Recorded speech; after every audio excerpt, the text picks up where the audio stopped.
ভিডিঅ'টোৰ পৰা আমি এটা কথা শিকিব পাৰো যে বিশেষকৈ ছোৱালীৰ ক্ষেত্ৰত যৌৱনকালত থকা সৌন্দৰ্যতাটো কেতিয়াও চিৰদিন নাথাকে, কিন্তু ইয়াৰ বিপৰীতে ল'ৰাৰ ক্ষেত্ৰত সম্পূৰ্ণ বিপৰীত হয়। ল'ৰাৰ যিমানে বয়স বাঢ়ি আহে সিমানে তেওঁলোকৰ সৌন্দৰ্যতাটো দিনক দিনে বাঢ়ি আহে। এই ভিডিঅ'টো বিশেষকৈ ছোৱালীসকলৰ বাবে। সৌন্দৰ্যতাক লৈ ইমান অহংকাৰ কিয়?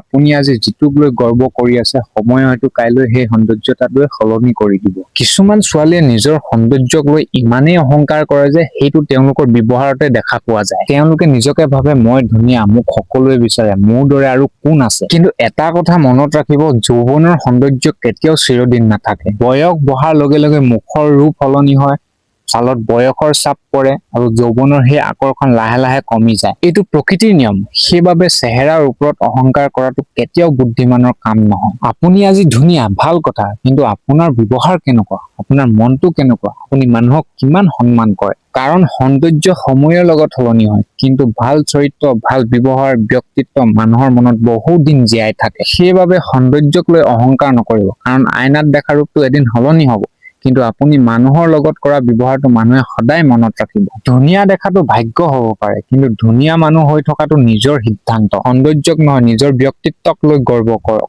ভিডিঅ'টো ভাল লাগিলে শ্বেয়াৰ কৰক। কাৰোবাৰ হয়তো এই কথাখিনি আজি শুনাৰ বহুত প্ৰয়োজন আছে।